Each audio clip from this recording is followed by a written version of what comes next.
Hello, hello. I'm Imaginary Villain, and this is Poppet Quest. This is a game I've been working on for almost a year now at this point, and I'm absolutely terrible about doing devlogs. In fact, I have, that's right, 0 devlogs for it. So, realizing I probably will never get one done if I don't just do it, I'm going to record this as I play. Just play through the game. I'm pretty informal about it.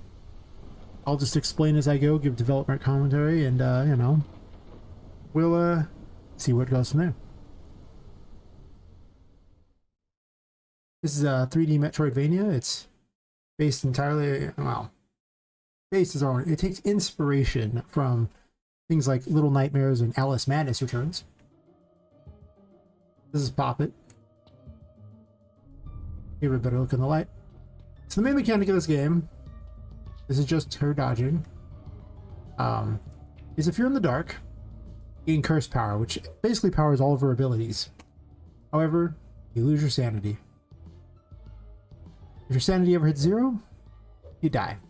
But if you go back to the light, you slowly recover your sanity, or if you save, you of course get it all back. And just to show off the insanity effect at about half sanity, you will start to see all kinds of crazy messages appear. And it gets pretty crazy. We'll refill our sanity by jumping in the save box. So, she uses tarot cards to fight. This is the Fool. It's basically a giant squeaky toy that just bashes pretty much everything. Leaves comic book words in the actual air and everything when you miss or hit, because, well, it should do things like that. So the story of the game is that you are playing as Poppet. She was killed and her soul was put into a doll while trying to find her friend in the Whimsy Wonders Toy Store. And now she's come to life at night because of this curse that brings all the toys to life at night. However, she can't leave the building because the curse only works on the building. So if she leaves, she'll just fall lifeless. So her goal is to find a way to survive without the need of the curse, or maybe get her body back if that's even possible. And that's where we end up right here.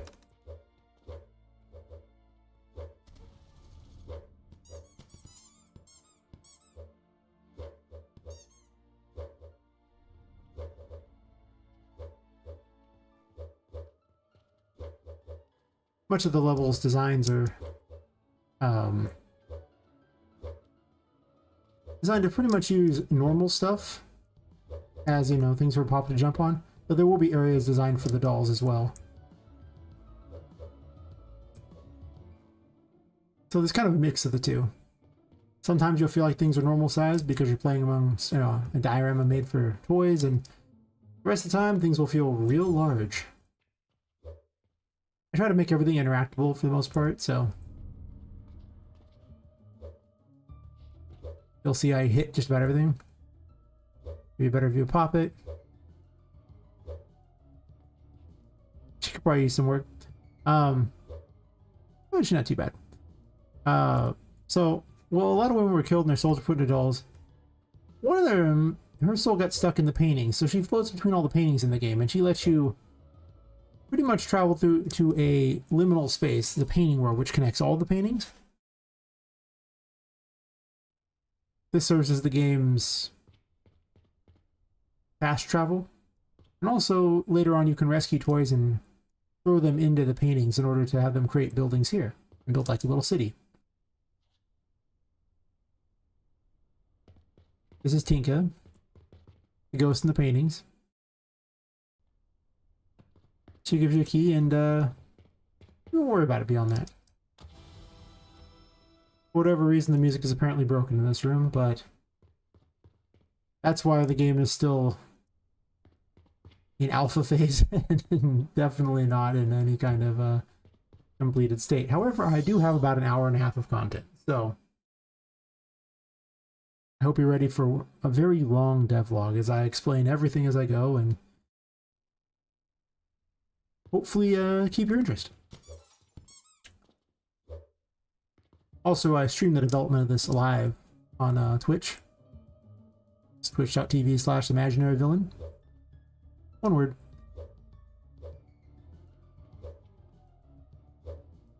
So for anybody who wants to see me build it, I stream 5 nights a week at the moment. This is the Magician and the Fun Magician altar. Yes, the lightning will hurt you, as you can see. Only if it's on, though. So, this acts as telekinesis. Those are dangerous. Lets you pick up small objects, like these blocks, and drop them places. It will also allow you to manipulate things like drawers, cupboards, lights, keys and doors, and a few other assorted things. Eventually you can actually gain upgrades to it, such as throwing things at higher velocities that cause damage and enemies. So, something to look forward to. I have all the major arcana in the game. There's 22 major arcana, and every one of them has planned 3 upgrades, but for now it's just planned.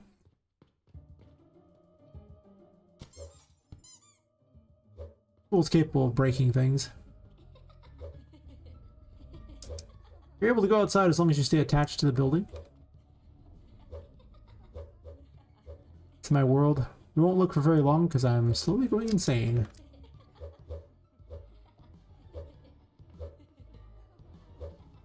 Apparently, it wants to fight me. I didn't know that was even a possibility. You know how it is in the world of game dev. Things work perfectly the first time, every time. Every time. Flawless.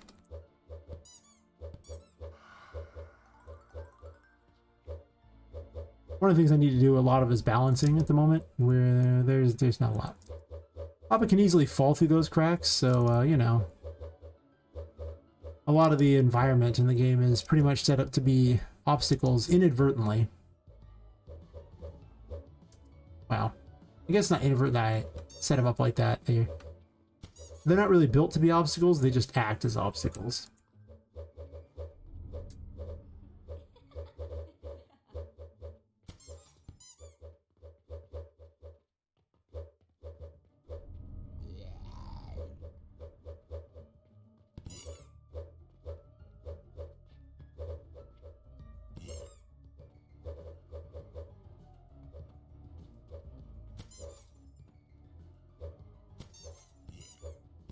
His main attack is it likes to glide along the ground like that.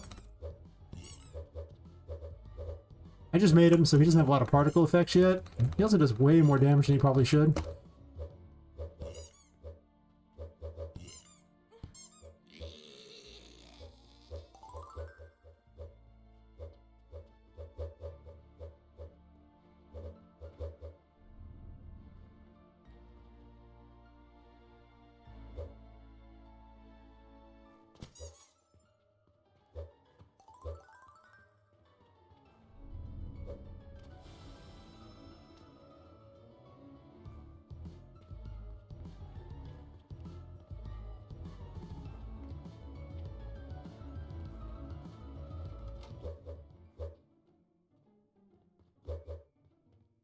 Also, when you have the Magician and you have the right key for a door, you can open the door. And I will conveniently slam it in their faces because, yeah, about that. Some of the enemies got made way more dangerous recently, and it goes back to that haven't really balanced the game yet thing. I'll let the testers do that. I'm just here to make really awkward, terrible, fun ideas that usually pan out. Hopefully. This is a toy maze, and oh, hello. How are you, buddy?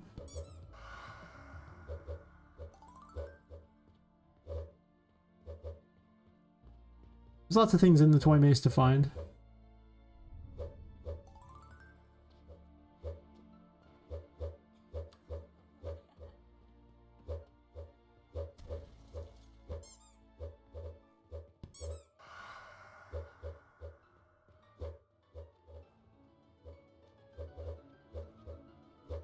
Apparently climbing up that is somehow kind of a bug.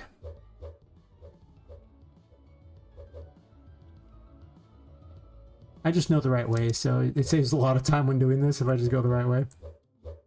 I imagine when normal people are playing this, this will take a lot longer. In fact, pretty much the whole game will probably take far longer than I think it does. I mean, if it takes me about an hour and a half to beat what I have, I know exactly where to go. I can only imagine what it will be like for normal people.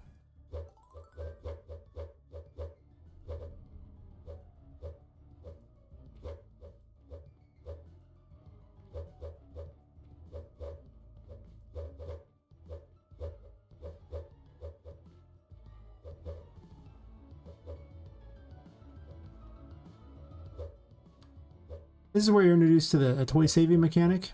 You can actually pick up some of the toys and run with them, taking them to the painting. Once you get into a painting, you need to only throw them through the painting, and they are considered saved. So what we're gonna do is we're gonna drop this one here though, and I want to go get something first, if possible. Yep. Aha! I just added these in.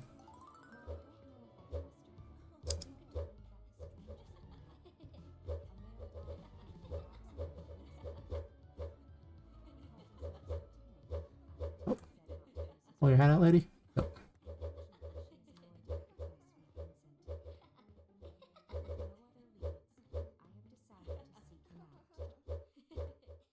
Clearly the audio is not very good on them, and that it is way too quiet. This is actually the first playthrough of the game since I added them, so that's kind of why. Where'd the toy go? I guess I should have dropped her all the way through, you know? Instead, I think she ran off. Oh no, I made this so much harder. You ran all the way over here. Well, it's more exciting if, you know, I get to do different things than I normally do. I don't normally grab that crystal ball, I kind of just run to the exit, but it's fun to test this stuff. Drop the toy. Once you've freed a painting, you can then use that painting in order to go to and from the painting world.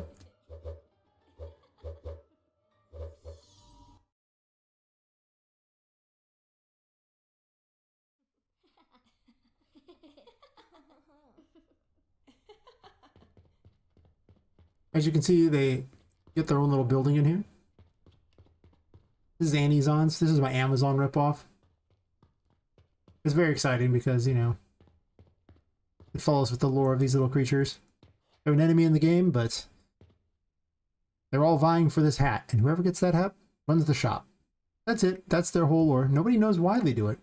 But this enemy hates you because it's an enemy. It has to run the shop, so it has to pay attention to you. And it's pretty much, you know, not very nice about it. I have a menu system and everything, just in case you're curious. It all pretty much works. They'll give you a key.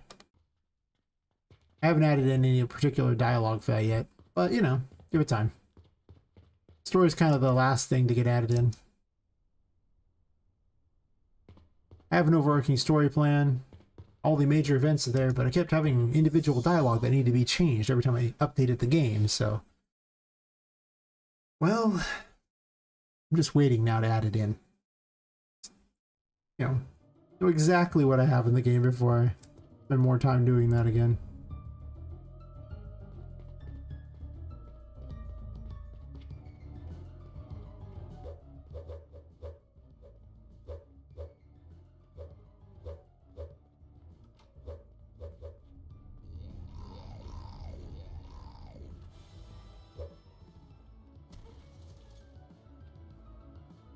Stabbed in the back there.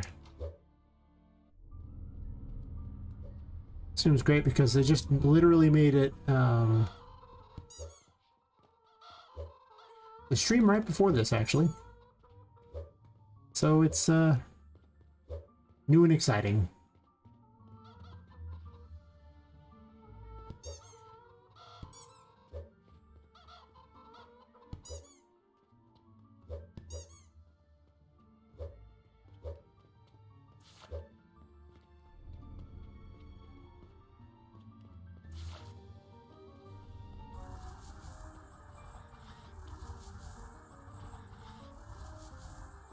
We use the magician in order to do some of the puzzles.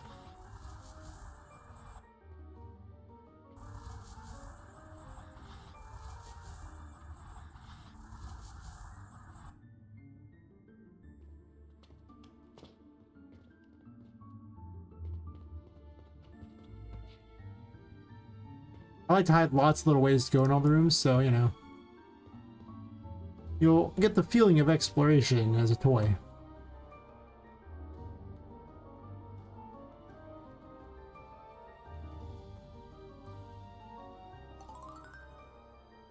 Apparently there's something I could collect in there. Interesting. It shouldn't be, but... well, you know these games, they run flawlessly. Let no one tell you different.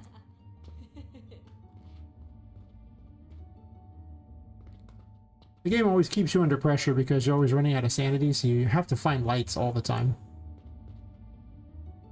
I've got multiple indicators to show it, including it just saying cursed or safe on there, which might get changed to a more graphical look later.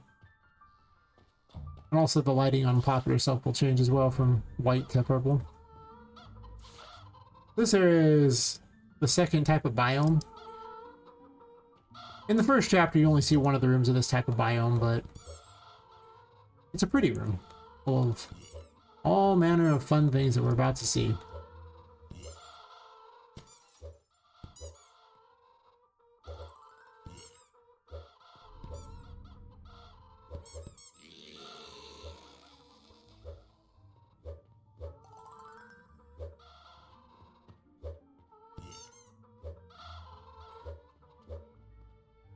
Things are obnoxious.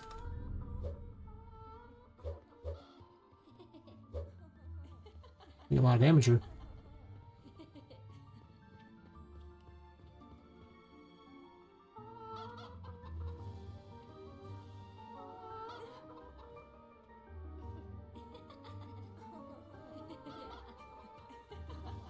This is where we get the Empress, which is an all-new fun tarot card. The Empress lets you grow and shrink plants. Mostly small plants, not really big plants. You know, plants that are roughly Poppet-sized. As otherwise, it would be really... okay, I'm just going to jump in the water there. Water instantly kills Poppet. Let's try this again, but this time with feeling. There's a meme currently in my my Twitch that I am terrible at my game. There is truth in this meme.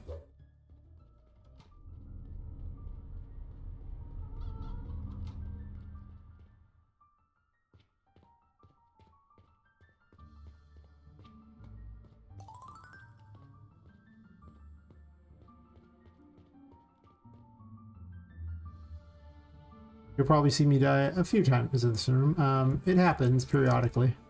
Sometimes I just get through them completely with one shot, but sometimes I don't. Yeah. I'll try to do it the right way. You can actually just drop down from above at various points too once you have the Empress, so there are other ways you can go besides the quote-unquote correct way.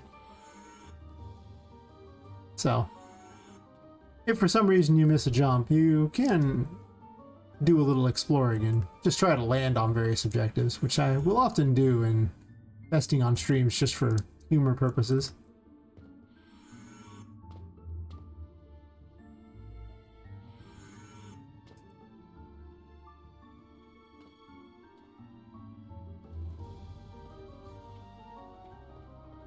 I'm very much a put my money where my mouth is kind of guy, so I'm not going to hide any of the content that I currently have. You just get to see everything I've got, and even conceptual ideas that are coming up later, as I'll run through some concept areas later that are don't really have any enemies and aren't finished or anything, but we'll give you an idea of what's to come.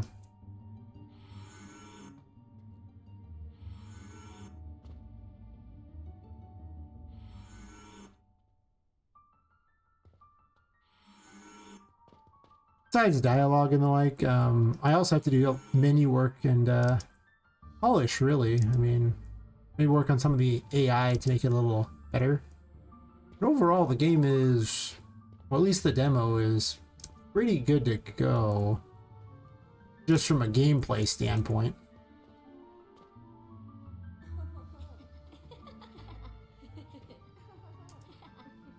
But good to go and great aren't the same thing, you know? And that's what I'm looking for here. I'm looking for great.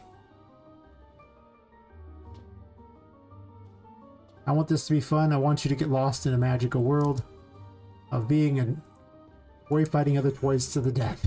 Pretty much.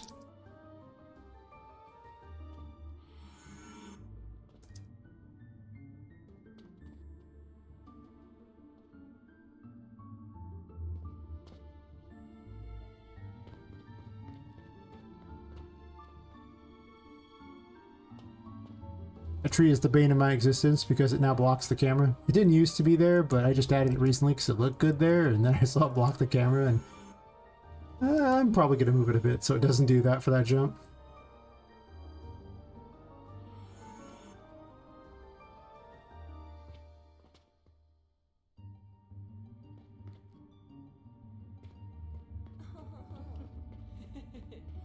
I'm going to go into an optional room because, as I said, I'm not going to hide anything. If I've got it in the game, it's going to be pretty much shown here.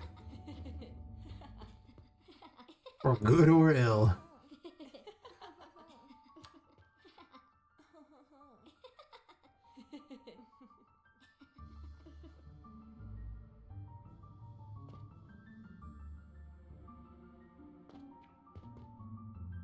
I have this thing where I have goodie boxes, and goodie boxes have a powerful item in them.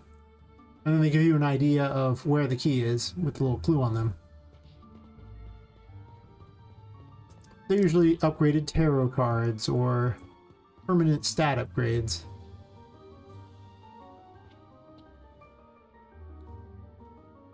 Or who knows what additional things in the future. But basically really meaningful stuff. You don't have to get it. I don't put anything that's completely mandatory in those. Just stuff you probably want. If you can find the key for it, it's all yours. I just hope you remember where it was.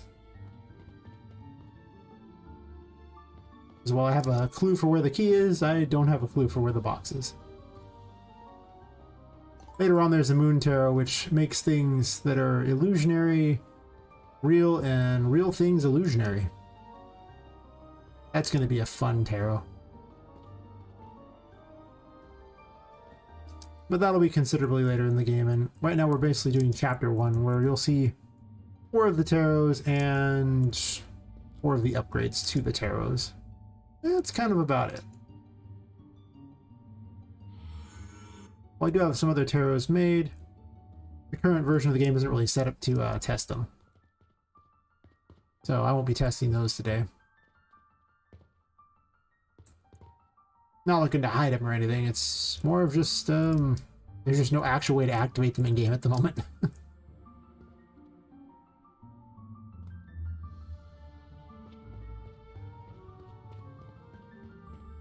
It's pretty much required that I get to run through pipes as a tiny doll. I needed this. So I put it in. Now you can run through pipes. So sometimes the pipes are a little hard to get through.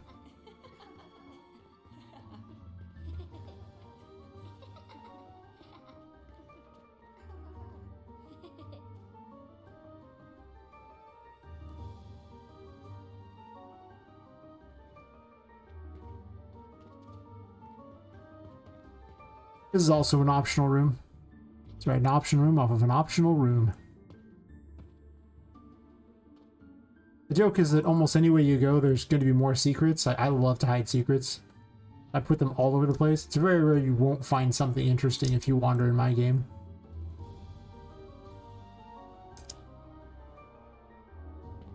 Like a building that's apparently rotating. Don't worry about that building.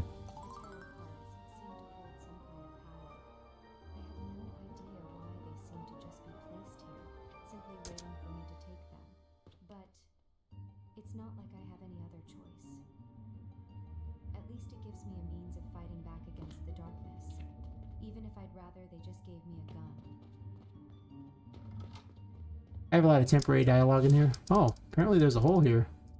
Well, that's the beautiful part about doing a live devlog here, where you just play the game as you go. You get to see all the bugs.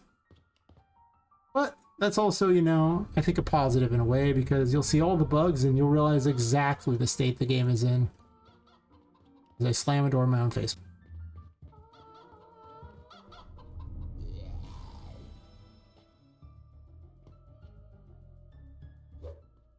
I'll take the planned way up.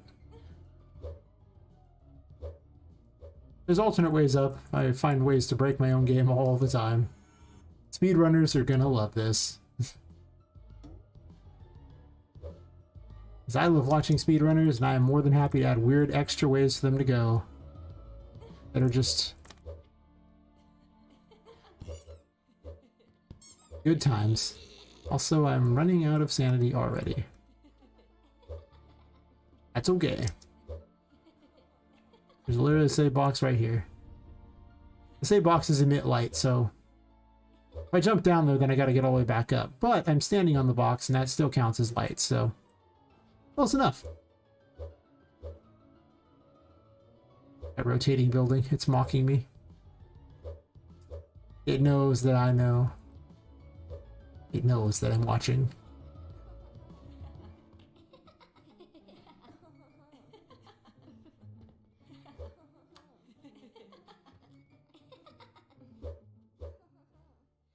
As you can see, there's an issue with this particular type of text that makes it very hard to read. It's supposed to be the master of the place, or I guess the mistress of the place.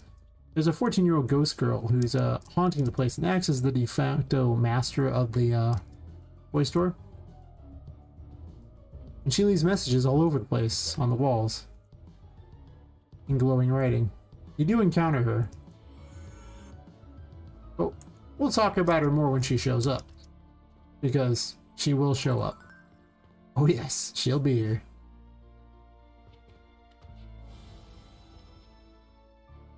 Eventually I'm thinking of having collectibles in the, to go in the Poppet box there, so you can, get things that decorate it, sort of. I mean, at the end of the day, it's still, it's not going to be a pick things up, move them to want, or any kind of house simulator or anything, just fun little collectibles that appear in the box.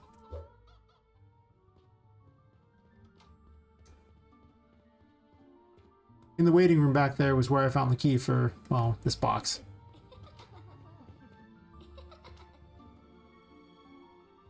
And this is, the Empress 2. And basically, it makes these mushrooms, and when the mushrooms count up to 10, they become active. And then anyone nearby will trigger them. I was standing too close, but you'll get to see plenty of times this thing being used. It heals everyone, including enemies, so you have to be careful, especially around bosses, because you could just heal the boss and you're gonna make the fight a lot harder. I mean, you're welcome to do that if you want. No one's stopping you. But it's gonna make it a long fight. The longer you're in an area, the worse the insanity is, so it can get pretty problematic very quickly if you stand around too long.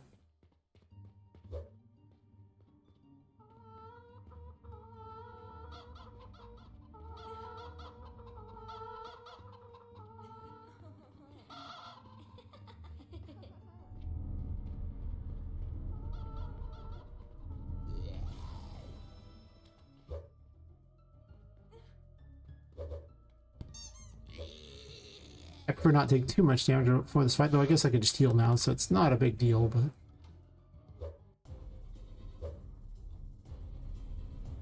probably best to avoid as much damage as possible.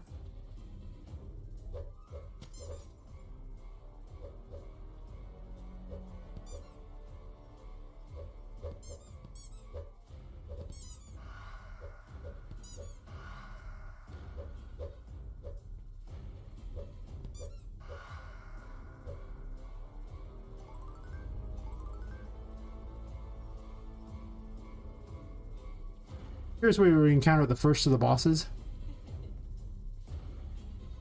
Turn the slide on quickly.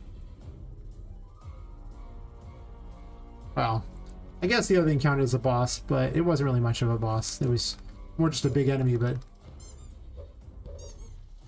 This is Patrick, and he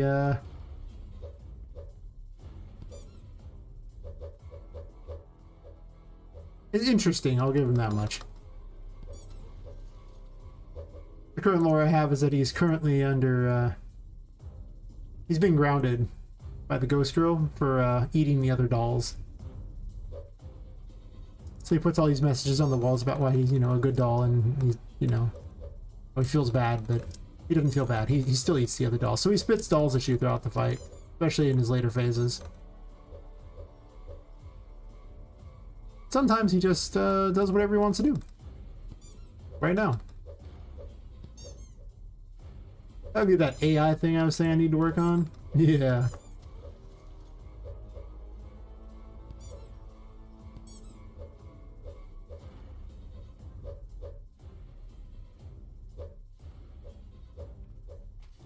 Lots of sanity at the moment, but not a lot of health.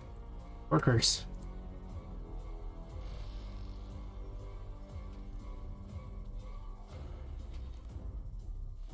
He spits these enemies that explode.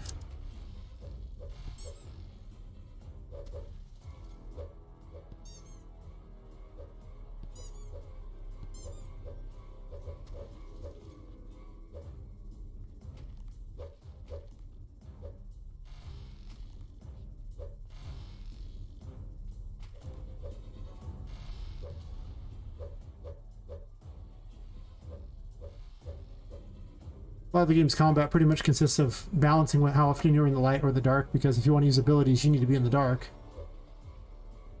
Okay, did you manage to trap yourself? No, you were just sitting up there dancing. I can get behind that. Patrick's life's a hard one. He's had to do lots of tests, so, you know. That will make anyone want to take a break and party a bit.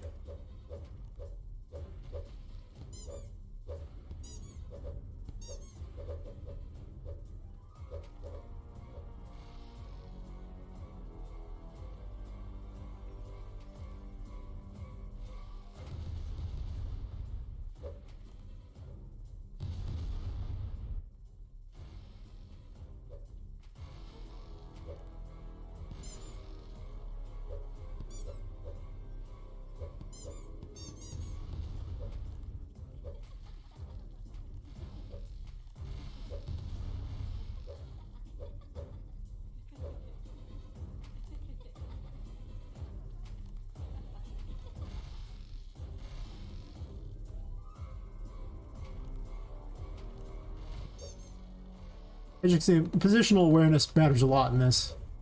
A lot. You will quickly die if you spend too long in the light or the dark.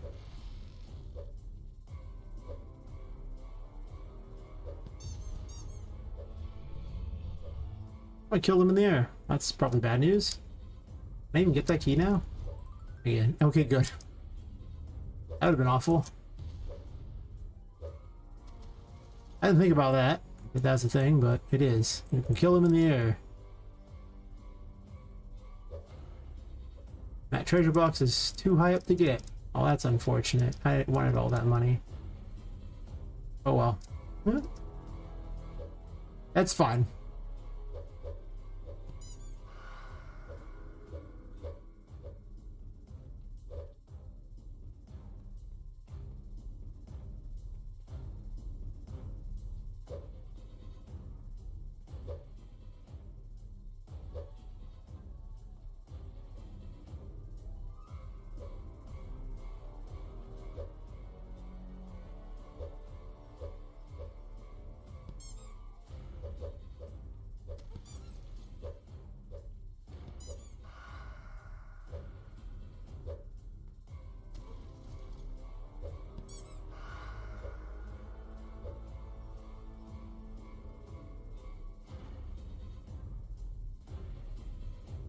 May as well get all the crystal balls.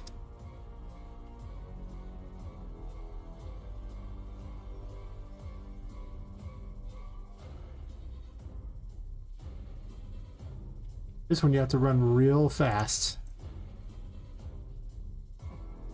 Problem?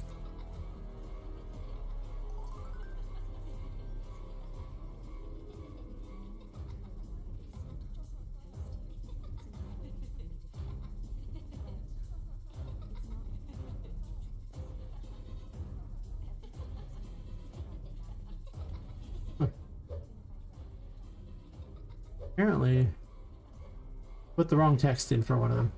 You live to learn.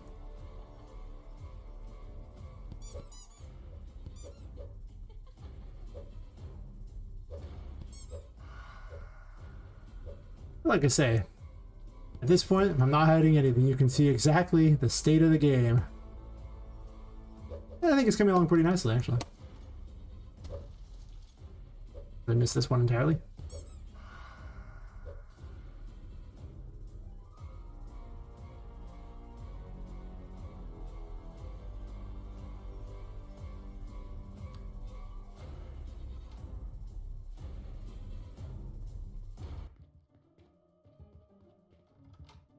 Which money we got? 15?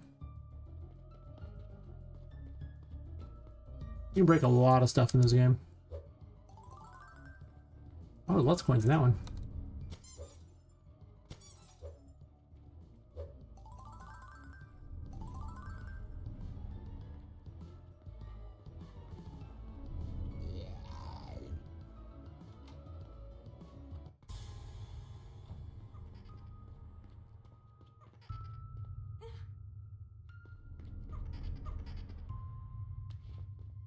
Here we get introduced to the Hierophant card. Basically, there's possessed objects in the game, and whenever you activate the Hierophant, the possessed objects nearby will behave. If it ever turns off, well, they'll stop. As you can see, they'll move around, they'll just kind of throw you. You can't really do anything with them. But if the Hierophant is active, you very much can. Up here real fast. Make this jump a little easier.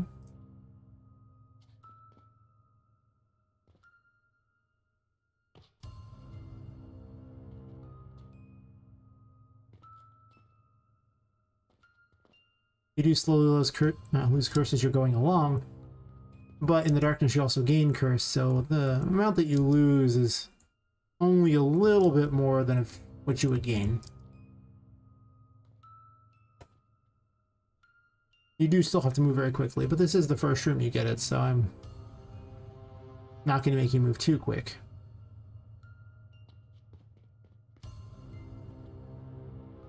I specifically made this spot as a favor to the player, so you had the ability to gain both stats back.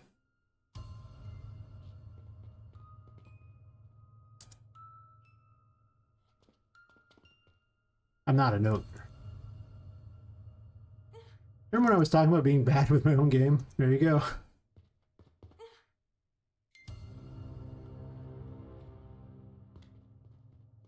Okay.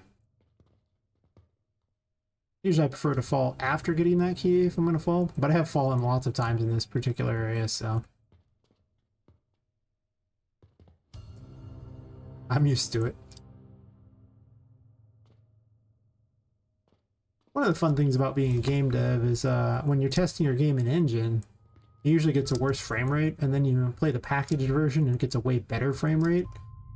So I'm used to the jumps in when it's much laggier. So you get you're much slower to get going, and you stop much faster because you really didn't get much momentum.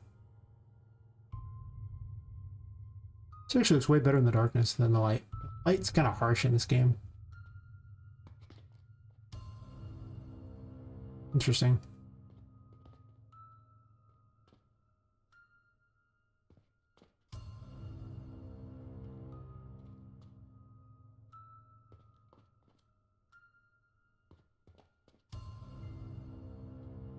Yeah, I usually have a pretty laid-back style. I'm just used to deving while talking to people.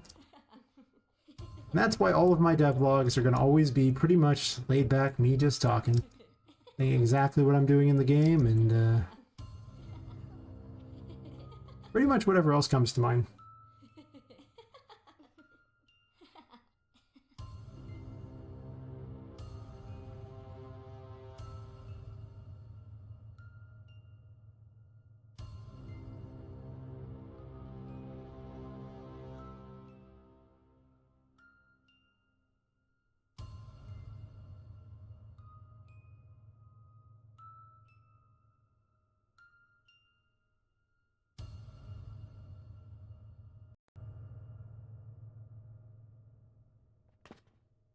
to switch out my earbuds real fast because they were dying right in the middle of doing this.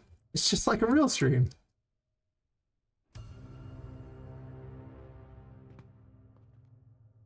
As I said, it's twitch.tv/imaginaryvillain. You want to see me dev it as I go, and I take a lot of chat suggestions too. I mean, things from chat have been added to the game, more than a few. This is Bugaboo. She's my reference to Annabelle. It's the warning that's on the Annabelle case. She looks really friendly. I mean, you know, if not friend, why friend shaped, right? She'll matter later. But later's not right now. Oh, a lag spike there.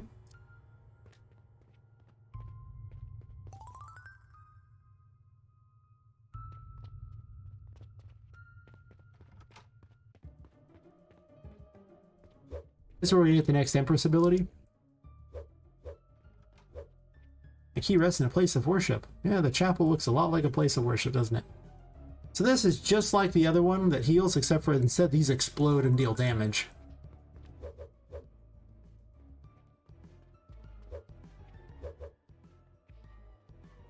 Also known as the Bomberman. Very effective against killing trash.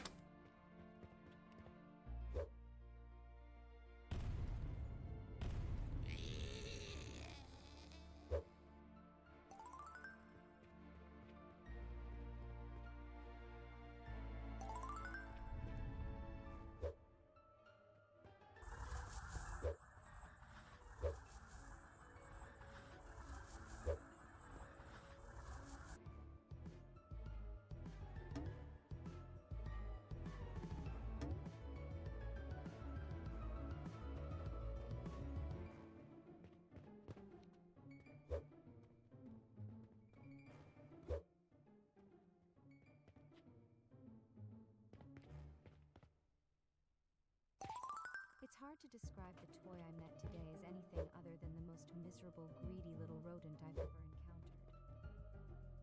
But she taught me something very important. It appears I can save some of the toys. I don't have to go this alone with only Tinka as support. Maybe I can do this. The crystal balls are telling the story of a doll that came before Poppet. And because she sounds really sad, you might imagine that things didn't go very well for her. The Empress is a lot of fun.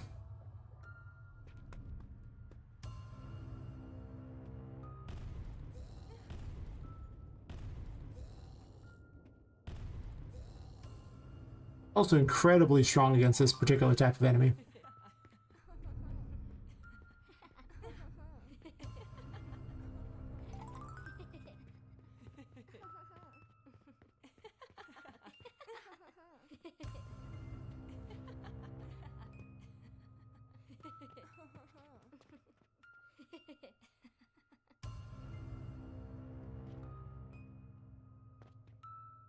It was a good idea to get a little sanity back.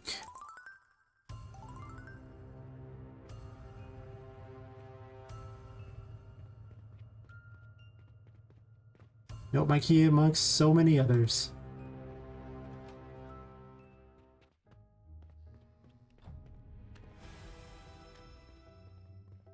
This is where you encounter landmines that are fun.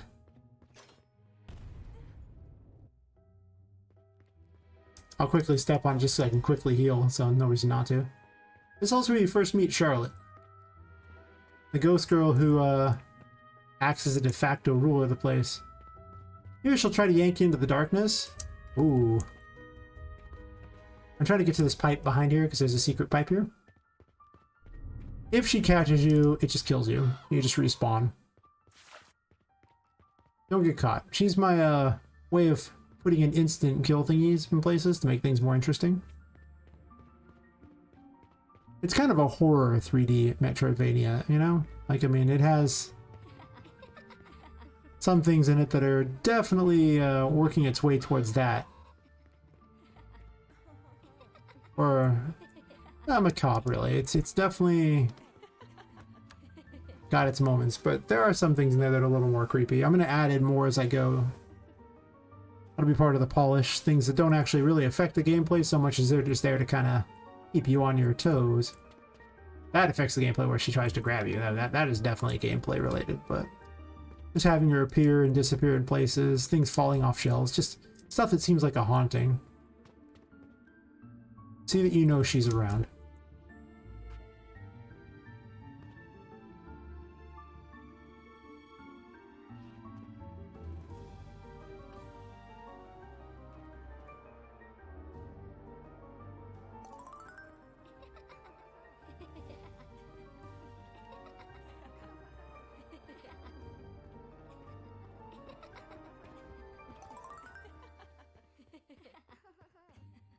This room is entirely optional as well.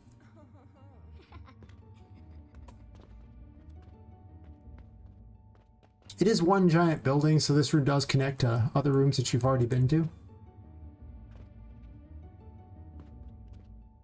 This isn't like regular games where, you know, you go outside of bounds and you see everything is, you know, just disjointed. Nope. It's a building.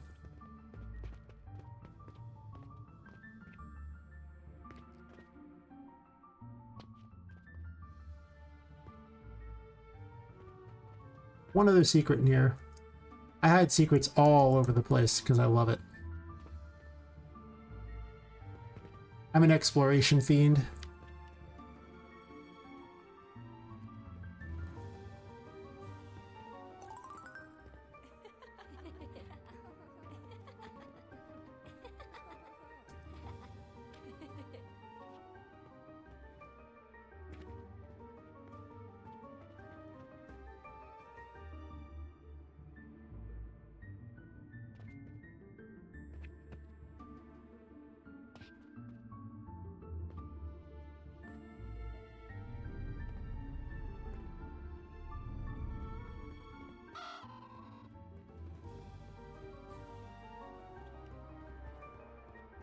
I like the light up cross. I just do. So I often leave it on just because I like it for some reason. It used to be incredibly bright and just hurt my eyes, but now it just looks cool. After a bit of rework.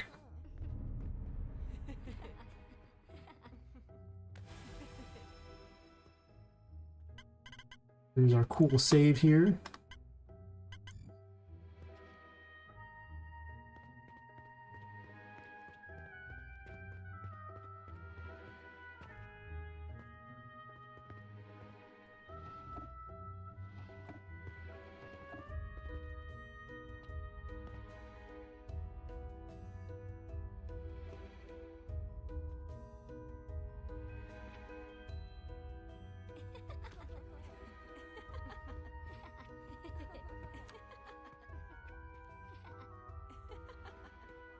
Clock looks so strange at the moment. Interesting. I have questions that will be solved later when I do some testing. But as any good game dev will tell you, everything is testing, right? Don't ask how I missed such an easy jump. I'll find ways to miss easier jumps soon enough. Oh yes. Yes, indeed.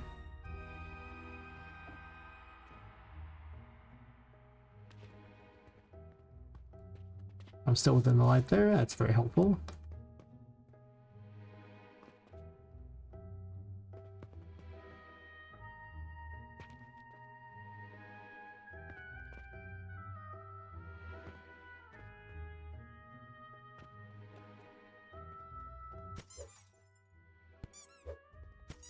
I didn't have to backtrack this way.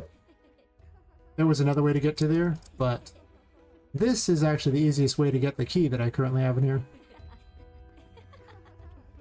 Later on, there's going to be a music puzzle to get this key, but I haven't added it yet, so for now, the best way to get the key is just jump on the back of this, because that's where I put it. This is a working piano. Made by one Steven Beetle, who's on my Discord, and he's a great guy. There'll be a Discord link in the video description in case you wish to keep up on what's going on, or you could just, you know, sub to the channel or follow me on Twitch, you know? Any of these things will get the job done. Yep, it works. There will be a music puzzle eventually. We'll be back to this room in a second. I'm gonna go get myself an upgrade.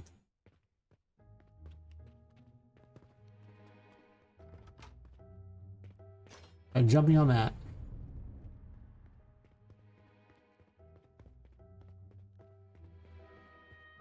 Her dash might be too powerful. That'd be part of the balance thing. Maybe it goes a little too far. Maybe it's a little too cheap. This lets the magician pick up and throw the objects now. Before I was stuck, you know, just dropping them. But now I can throw them. And does damage.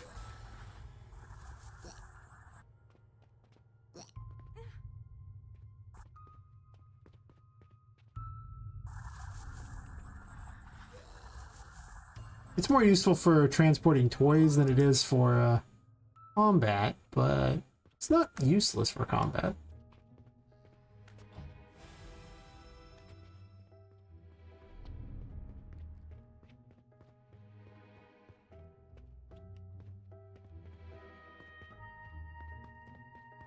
Uh-oh. You stay over there.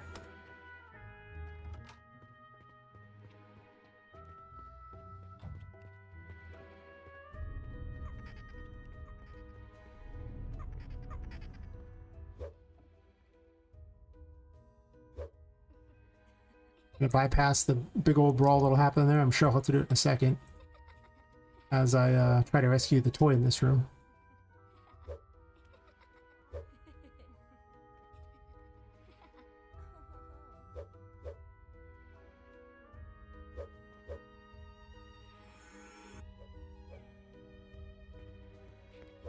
Get all my sanity back, because you really don't want to be in the middle of nowhere with no sanity. There's no easy way to get your sanity back at this point in the game. There are tarots that can do it. The one of the abilities on the star lets you trade your health for sanity. But that is not in this chapter. This world is so strangely beautiful. To think someone so horrible as the toy maker could make such a thing of beauty. I have to wonder why, though. Why make this place? Why collect the souls and put them into dolls? What drives a man to such pursuits? Somehow I suspect the answers will find me, though I doubt I'll like what I hear.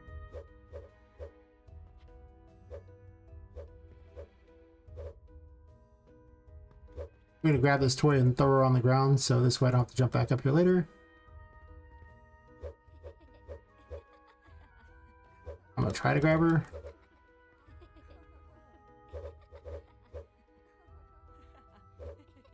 Go fast. Gotta Sonic the Hedgehog this, gotta go fast. Maybe that was speedrunners that said that. Yeah, you know, take a pick.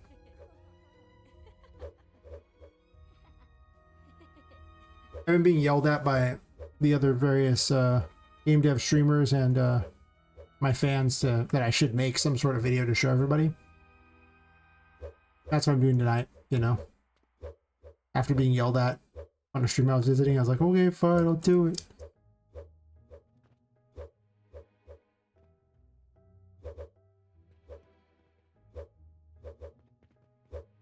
But I have quite a bit of content to show, so I guess that's the advantage of taking forever to make a vlog 0. Everyone just starts with 0. I don't know why. I mean, I'm already, you know, about an hour and a half of content, so I don't really know if this is truly a devlog 0, but since I haven't made any others.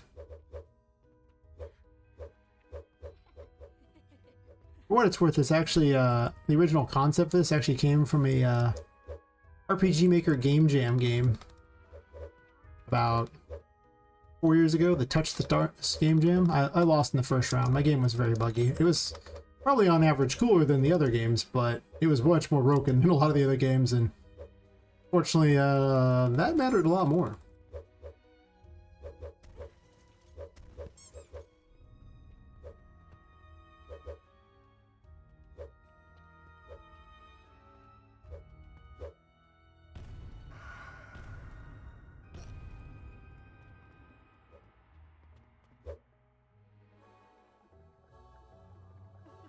They tried to make an upgraded version in RPG Maker, but it mostly turned into some sort of a Diablo knockoff.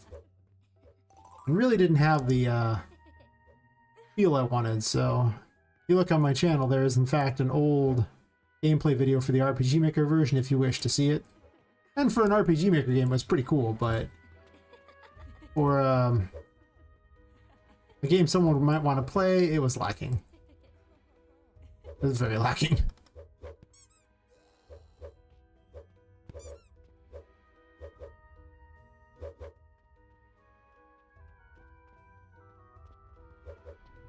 Set up my defenses. Blow myself to tiny bits, like a champ. That is the downside of this. You are playing Bomberman, and Bomberman, you can hit yourself. Why am I healing everybody? And not myself. Gone crazy. Why would I do that? It's the worst plan ever.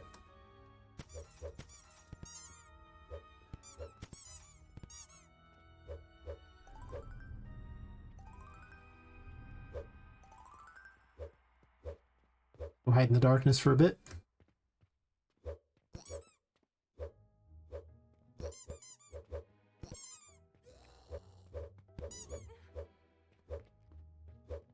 Where are they going? I have questions.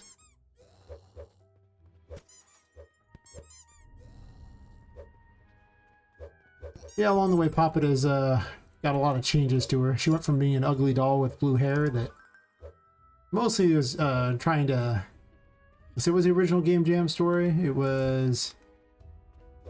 someone moved her during the day. Actually, every night she looks out a window. She's cursed to look out a window in this, you know, haunted attic. And every night she would do that. And then during the day, one day, someone moved her to a box across the attic, and she has to fight her way across the attic in order to get back to the box. I'm sorry, back to the window to look at it. It was a Game Jam game. It wasn't supposed to be the most complicated story, you know? Just a vehicle for making a thing. But now it's, of course, a warehouse, and she's looking for a missing friend, and there's a lot more going on.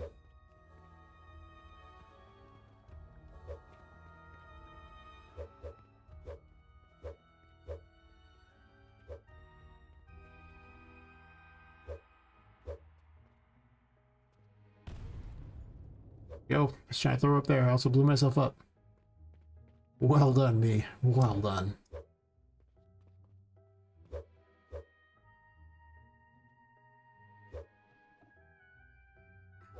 Why it's trapped? I have so many questions on why it won't close. It's okay. There's a light up here.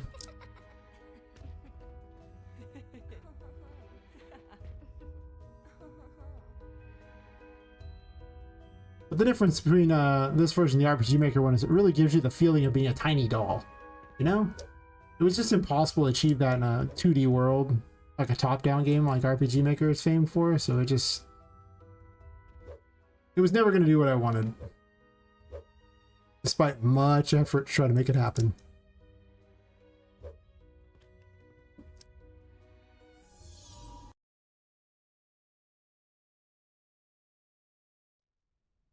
We're about 59 minutes into the recording, a little over that, just to give an idea of how much content I actually have.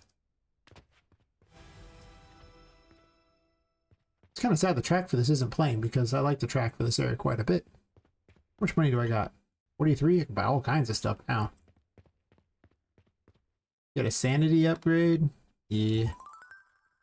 And a curse upgrade. The shops are pretty barren at the moment. I haven't added as many things in as I could.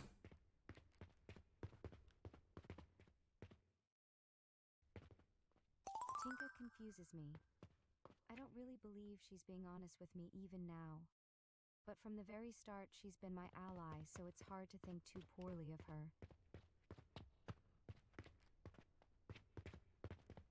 Honestly, she seems like she's been alone a very long time. And maybe, just maybe, needs a friend. Even if she sometimes comes off as very sadistic. But really, who can fault anyone for a little sadism after being without anyone to talk to in a place like this for so long? Interesting that it just left the text there. It's like a bug, huh? Well, that's unfortunate. Hopefully that doesn't leave the text there forever.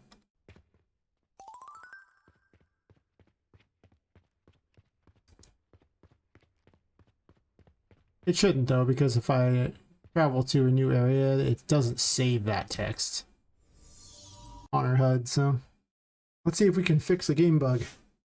I can say, warts and all, you're seeing the game exactly as I got it. We do it live. But I mean, the bug's fixed itself, and it's not like a game-breaking bug, so that's something. We're gonna get an upgrade that I normally, well, I've been forgetting about it, even though I just added it and, you know, should remember, but I don't.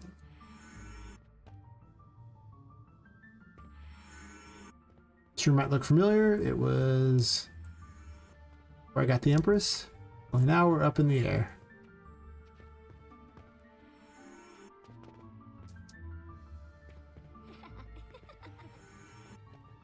These mushrooms emit light. There's not a lot of indicators for things. I need tutorials in the game, better explainers to, you know, tell you things. I try to make it pretty obvious, but you'd have to walk near these mushrooms to realize they emit light, which I guess, you know, if you're paying attention, should be good enough, but we'll see. I definitely don't plan on explaining everything. It's a Metroidvania. You'll find things. You'll explore. If you don't explore, you're not going to beat the game, so that's fine. Water is still lethal to Poppet, so don't jump in that. Even if it looks very pleasant.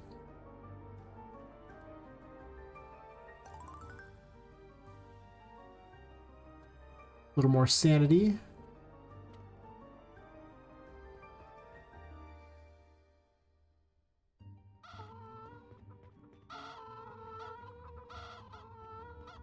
You're invincible while you dash, so. You can also attack from it too, so there's actually essentially a super attack if you happen to be if you happen to be dashing while using it.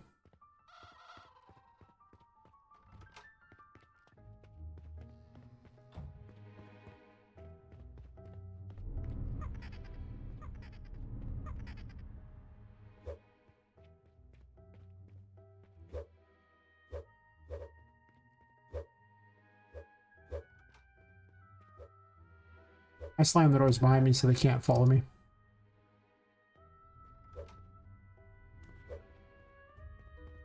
I picked this back up in the storage room. The full super basically makes it turn into a super version of it, and like a massive version, and then a super bar appears, and as long as the super bar is going, you do, I believe, double damage is what I'm currently at, and it's huge. Very good at clearing these things. These are portable lights you can just pick up and throw in places. I don't know why those guys aren't really moving, but that's okay. I have questions. That one wants to move. That one wants to fight.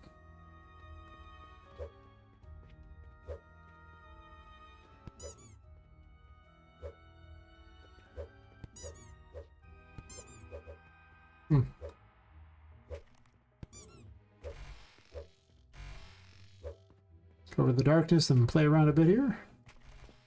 Hey buddy, what you doing? Yeah, they're all just kind of standing around, huh? I wonder what their problem is. So many questions. Well, that's fine. If you don't want to fight me, I will fight you and instead.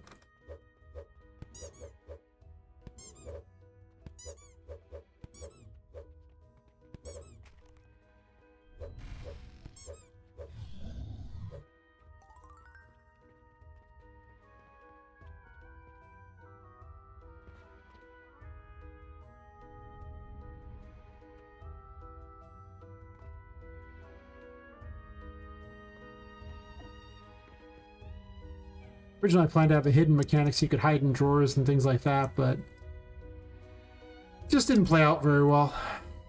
You know, it's a Metroidvania. It's not a horror game. It could be a horror game if I wanted it to be, but I give the player way too much power for them to ever feel like they're truly in danger.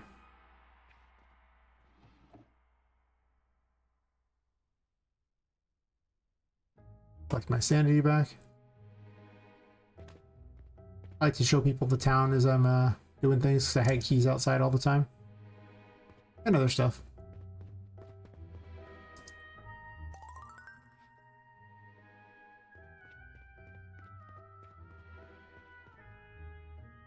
Maybe I'll get rid of the wall there and I'll have, like, you know, the edge of the city or something. Who knows? Thankfully it's at nighttime, so I don't have to worry about, you know, all these different people moving around or anything. Bit of a bug grabbing the ledges there.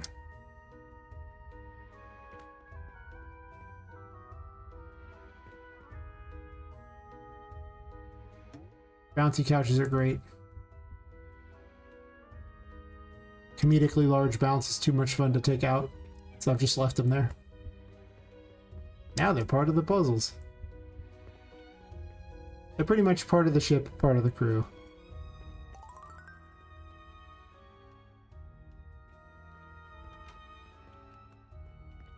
All of you stay in there.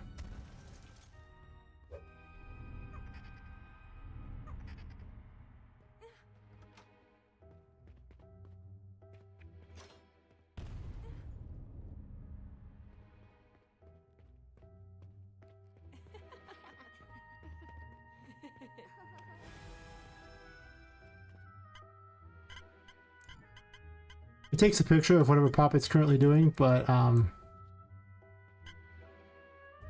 lights are the camera's slightly in front of her, so you can actually take a picture of a wall. I think it's funny.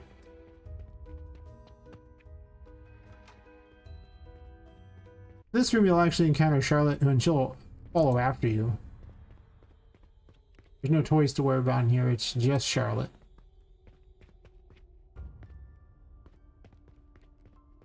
I always tell where she's at because she'll have smoke up here. I'll like intentionally look and see. These areas are marked as safe though. If you're inside them, she won't attack you. That's part of the game. It's playing a game with you, and well, as long as you follow the rules, you're safe. Do follow the rules though. I jump out there just to mess with her. She'll vanish periodically and give you time to wander through. Got lots of points you can spawn from though, so we recommend being careful.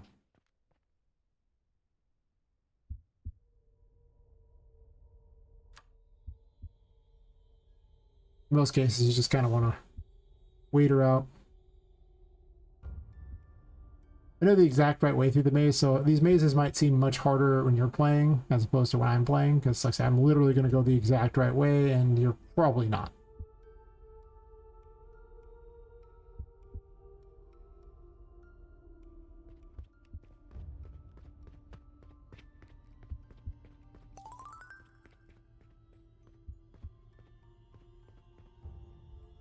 I also know pretty much the timings, or the approximate timings, and when you can make a break for it and when you just can't. This comes from many, many trips through this. Also, having built it, you know, that kind of helps too.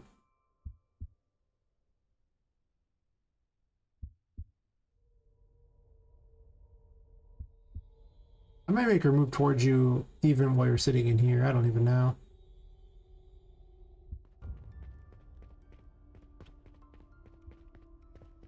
I'd be lying if I said this area didn't need work.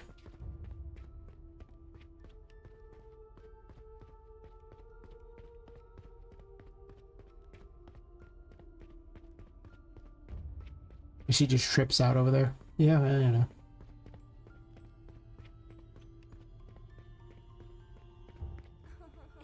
Uh-oh. You can also just leave the room here.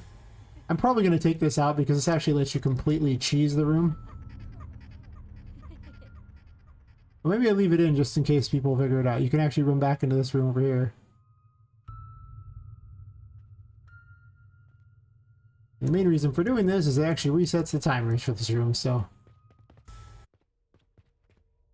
it's possible to make it back through, or make it the rest of the way through without actually encountering Charlotte.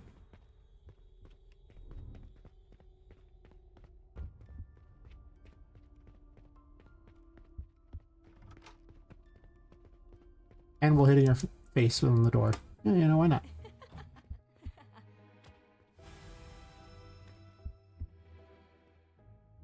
This one apparently is a bit bugged. Fair enough.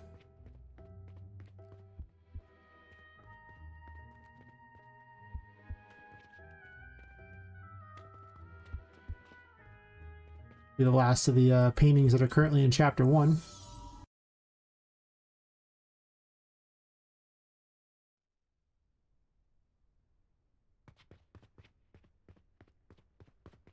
This is mostly one chance to go back and get anything you need. I'm nearing the end of the actual content here. I thought there was one more thing to buy, but I guess not. Maybe the numbers are wrong. This is me double checking that the shops work correctly. Or not. Maybe they don't work, but find out.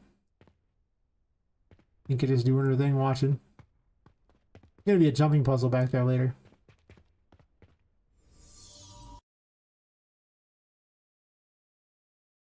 For once you've beaten the demo, it'll be an extra secret thingy for you to do.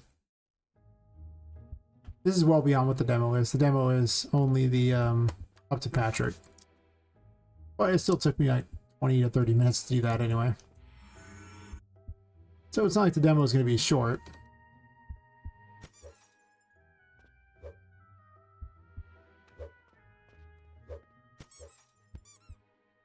Now we get to go back through this room. Only this time, we're going above it. Fall, you fall back into the maze and must do it again.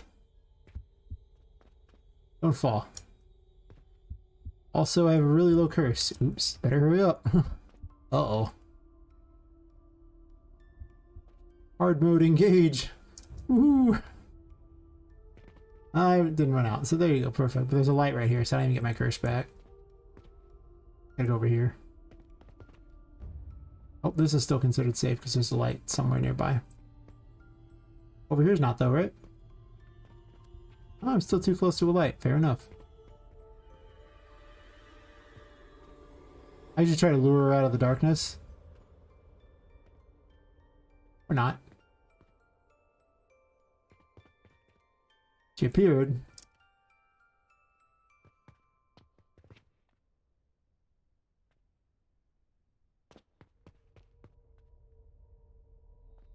Oh, I think my curse is actually bugged. Okay, well, that's fair.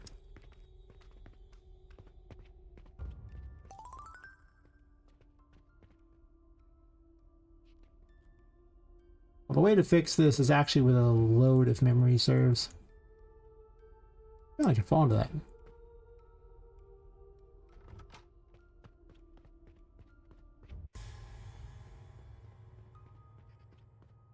If that's the case, though, we'll just run over this save box here. Do a quick load. I don't actually know what causes this particular bug. It only seems to happen with that one painting for some reason.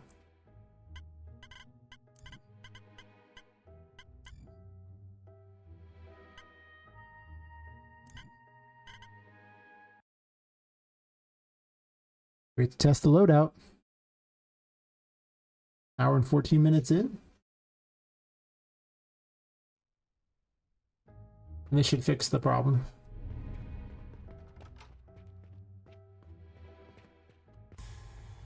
I didn't get one of the upgrades, so I shouldn't get two of the upgrades. Whatever. Yeah, it looks like it's working again. I'd say warts and all, you get to see the game exactly as it is. That'd been the first game-breaking bug, but it's fixed by simply loading the saving and loading the game, so it's not the worst bug.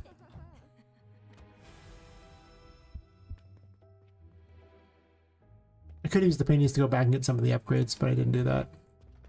Guess we'll save in this general vicinity. It always loads you to the last Poppet box or painting you went through, so it's not like you're getting to really stay in a certain area.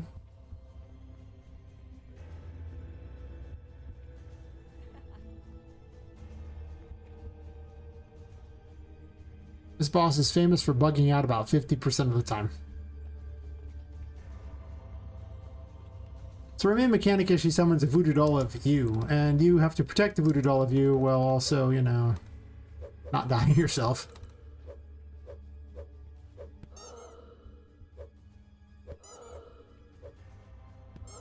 Apparently she's just not doing a lot.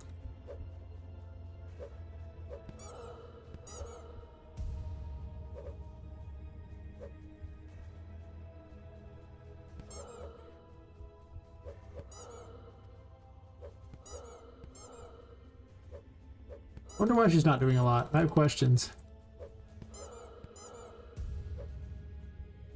Okay, well.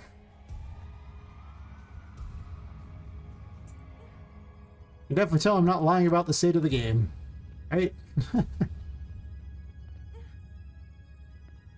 That hurts.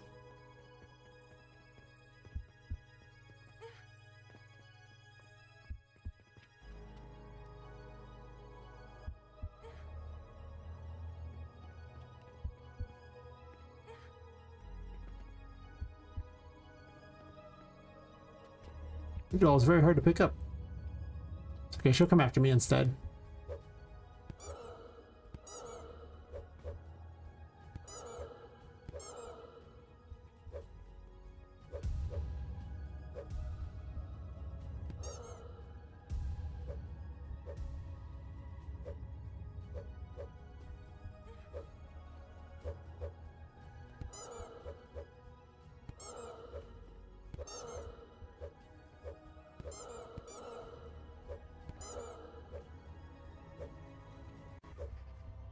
Yeah, she's kind of buggy. She also summons minions to help her.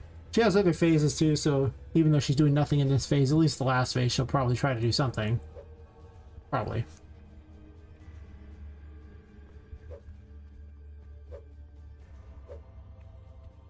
You're not even moving around. That's so weird. Wonder why.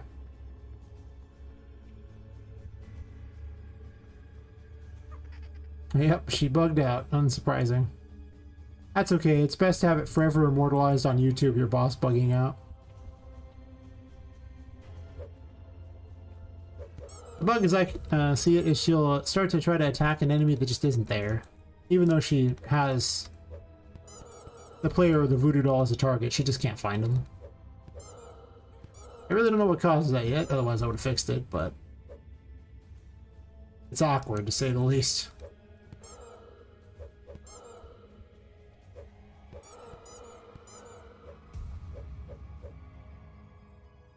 Pretty hurt over here. I should probably heal up.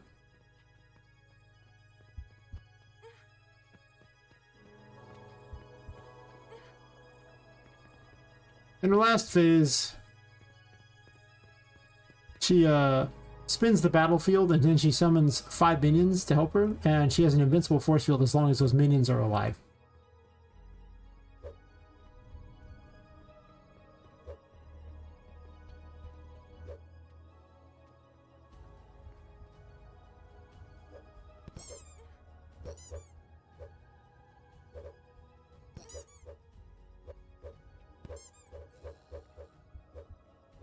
The spinning battlefield actually uniquely makes the Empress really not very good in this fight.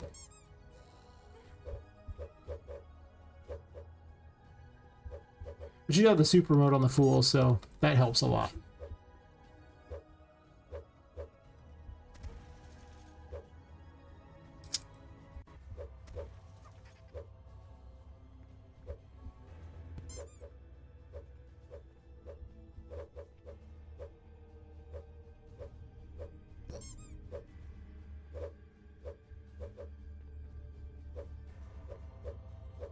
I don't know, they're hard to hit today for some reason. I don't know why.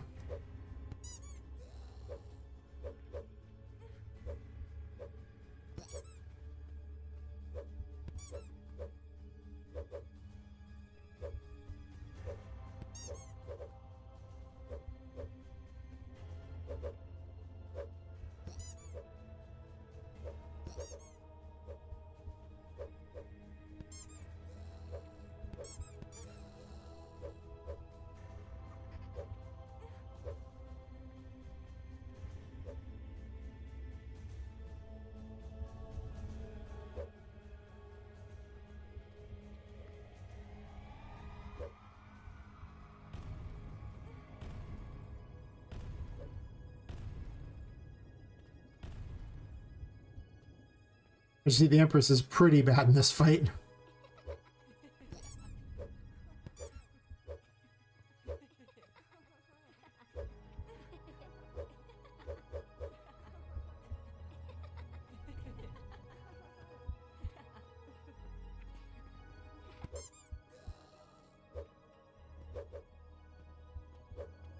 If it wasn't bugged out, she would actually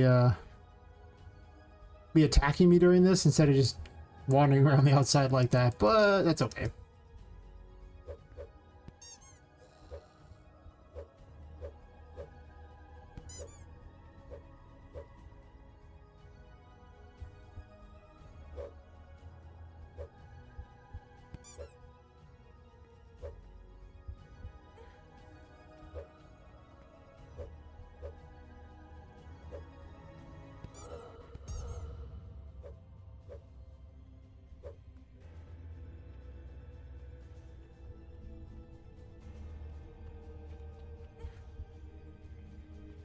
I should really hurt.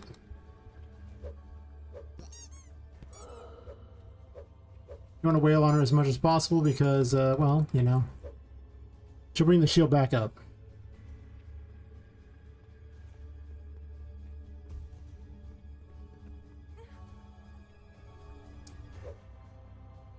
Wish I could pick up this doll, but she does not want to be picked up. Okay, there we go. Get her away from the center a bit.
There's our last little person over there.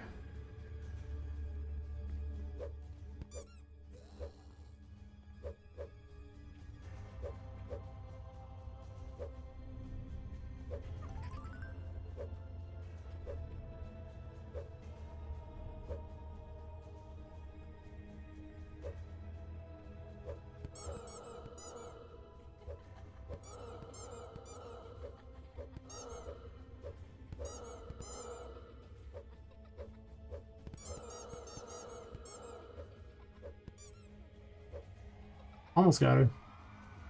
When she's bugged out, she's a lot easier, so you just kind of get to do your thing.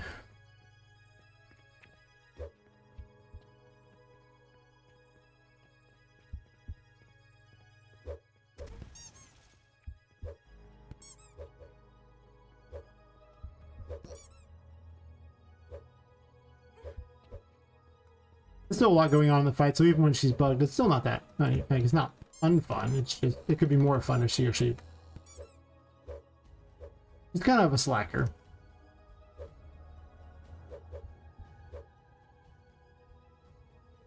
Can't reach potions. It's actually hard to run against the spin there. The farther you are on the outside, the longer the distance, so it becomes very difficult to keep up with the enemies. So running in one direction is very effective, running the other direction is horribly ineffective.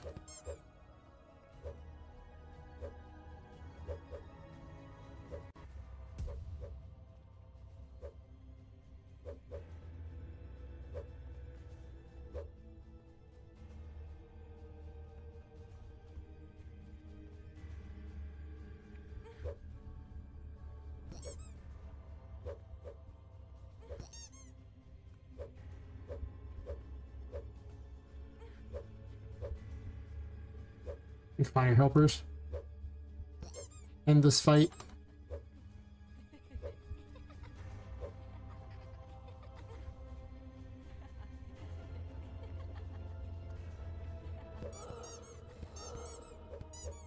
Yep. Not a lot of fanfare in the game yet, unfortunately, but you know. Worked. This would be where chapter 1 would end, but I will go on and do conceptual things for later.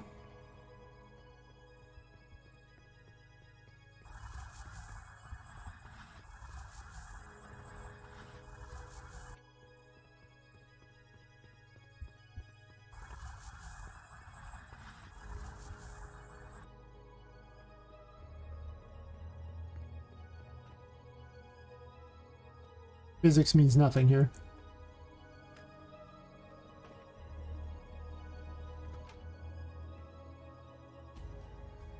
I haven't even changed the dialogue on that. It's funny.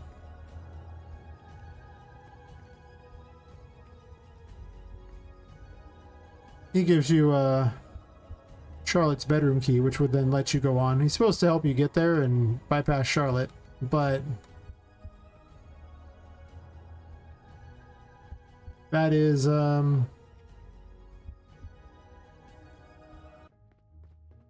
programmed into the game yet.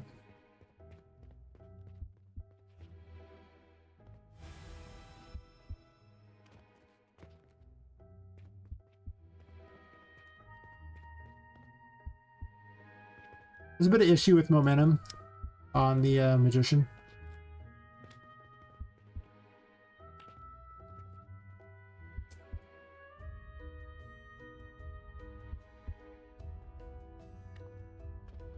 I make my game look hard. Yes.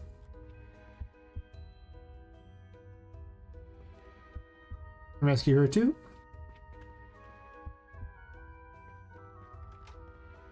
And more importantly, the joke was that my reward for beating the game was that I get to bounce on the bed.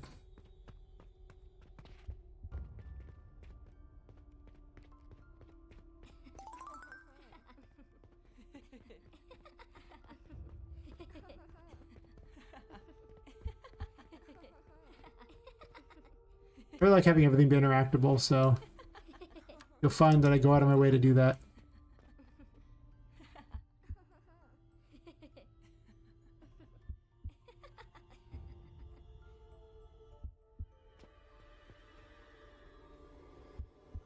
It took about an hour and 29 minutes to get here, so as I said, about an hour and a half of content. This is knowing the right way to go and not even including stories, so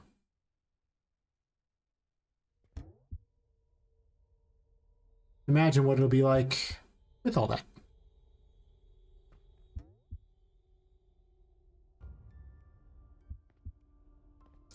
Placeholder for Charlotte's diary.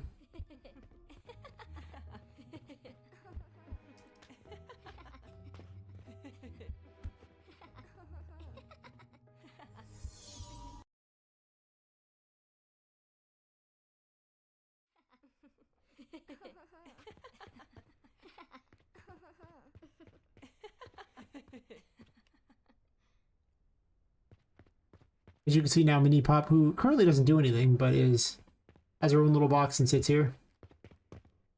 He's like an adorable little version of you.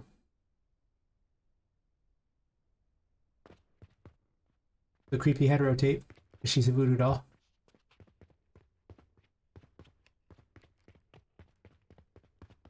I say, she has no real function at the moment.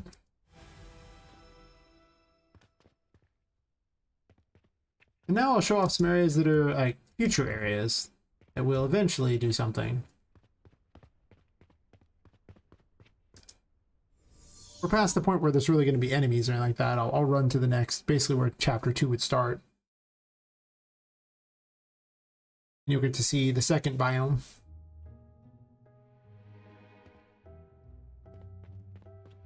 Or more of it, since it was already introduced here, but that's only kind of exciting. I just jump into the pool? I just jumped in the pool. Okay, well, I believe the meme about me not being good about my game is holds true.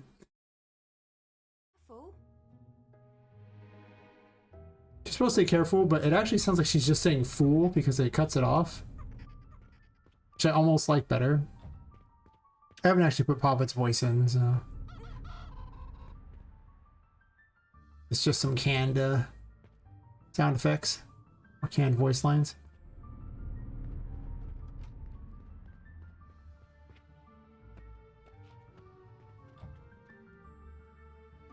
These areas are purely conceptual, and we'll almost certainly see some changes. These bridges act as platforming because she can fall through those cracks and that's water below, so she'll just die.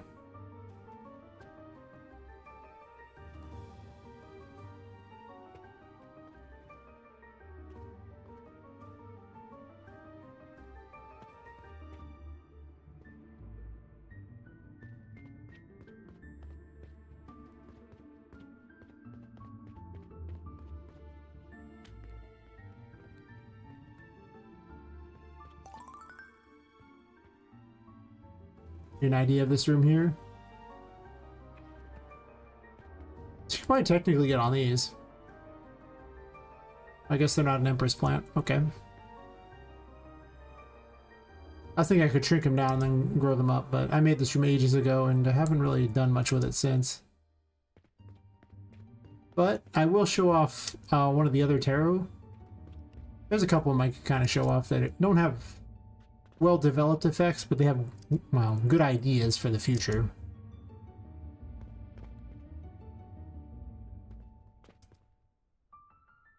Because in this area, you're going to pick up the Emperor Tarot, and the Emperor Tarot lets you go into the water. And under the water, I'm putting worlds you can visit, so in a lot of rooms, there will be things happening under the water for you to do.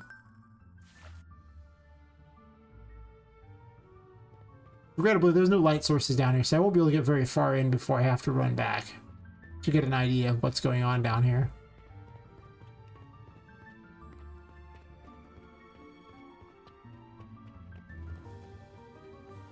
There's no water physics in the game yet.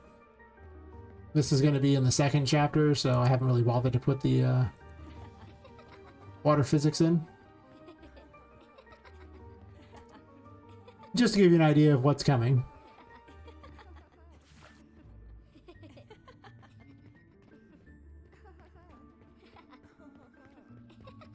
There is technically a save box in here, though.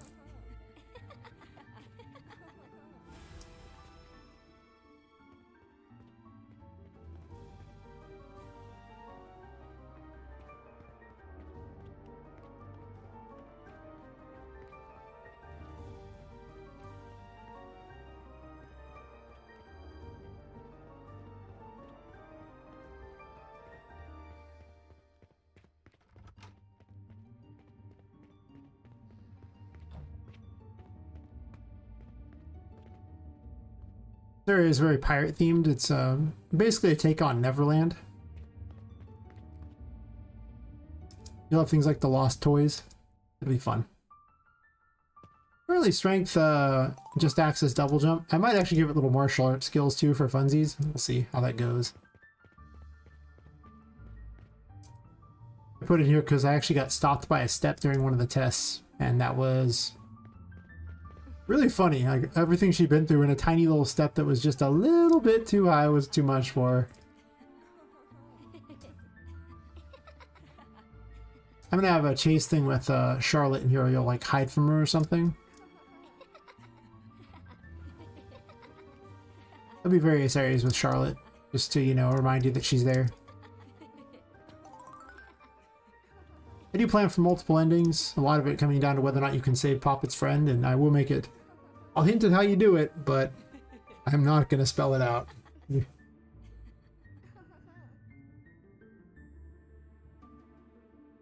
I'm also not going to tell you who her friend is. Nope. Because that's no fun. But along the way, you'll get a story of what's happening, so you'll have an idea.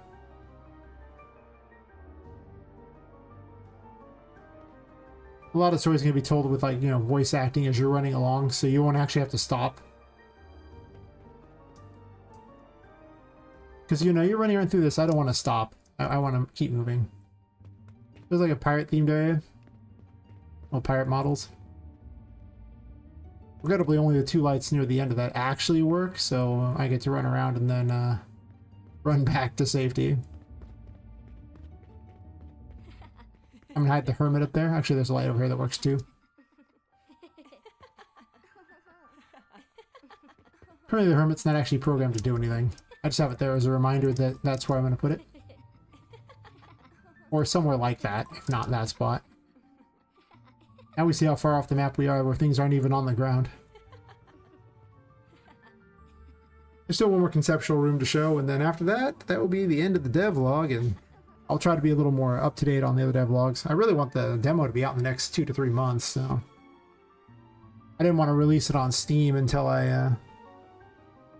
had a really strong demo for people to play. There's nothing worse than just making a Steam page with a, you know, some like screenshots or something and telling everyone to wishlist it. Yeah, okay.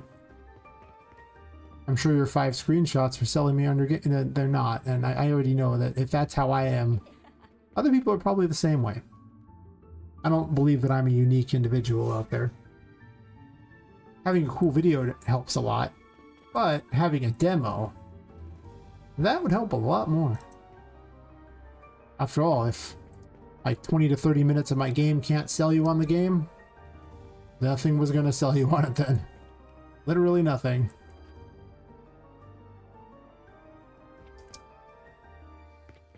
This thing goes this way.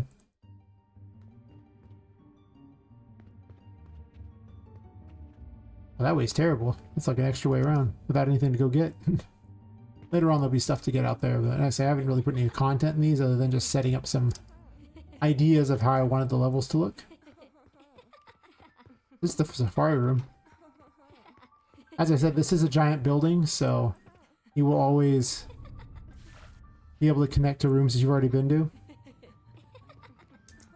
It's very maze-like.